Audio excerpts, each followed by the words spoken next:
अगर आप भी चाहते हैं जय मां काली रिकॉर्डिंग स्टूडियो के सारे ऑडियो वीडियो आप तक पहुंचे तो लाल बटन दबाकर चैनल को सब्सक्राइब करें, साथ में बेल आइकन दबाना ना भूलें।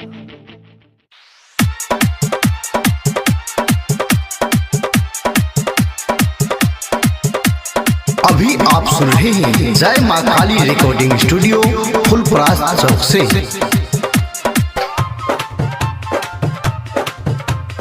बसवारी वाला छौरा अनहरिया में चुइस लेतो,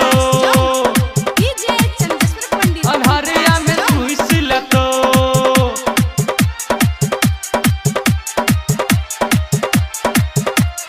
एना कोना बोली बोलै छी छौरी, एना कोना बोली बोलै छी छौरी। चढ़ल जवानी के झाड़ि देबो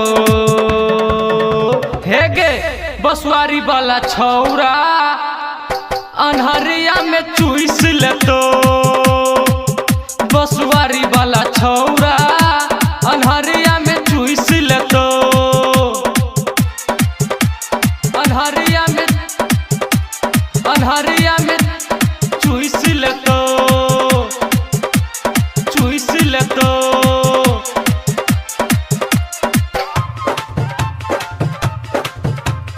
बसवारी वाला छौरा अनहरिया में चुइस लेतो, अनहरिया में चुइस लेतो।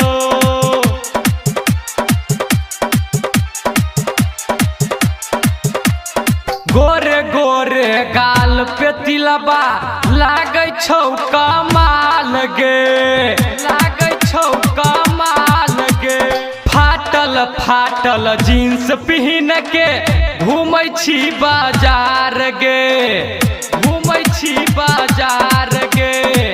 गोरे गोरे गाल पे तिलबा लागै छौ कमाल गे। फाटल फाटल जींस पहन के घूमै छी बाजार गे। बिपिनमा छौरा चुइस लेतो हे गे बसवारी वाला छौरा अनहरिया में चुइस लेतो। बसवारी वाला छौरा अनहरिया में चुइस लेतो, अनहरिया में चुइस लेतो, चुइस लेतो।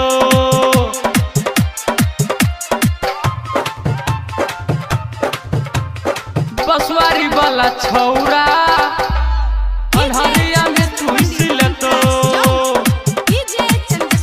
अनहरिया में चुइस लेतो।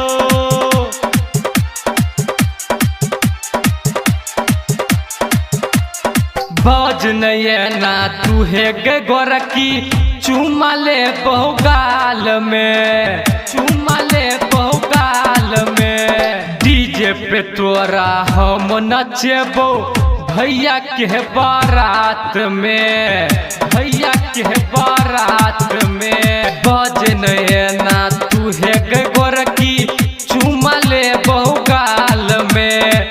डीजे पे हम तोरा नचेबो भैया के बारात में। सुरेंद्र तोरा देख लेतो हे गे बसवारी वाला छौरा अनहरिया में चुइस लेतो। बसवारी वाला छौरा अनहरिया में चुइस लेतो। एना कोना बोली बोलै छी छौरी, एना कोना बोली बोलै छी छौरी। चढ़ल जवानी के झाड़ि देबो हे गे बसवारी वाला छौरा अनहरिया में चुइस लेतो।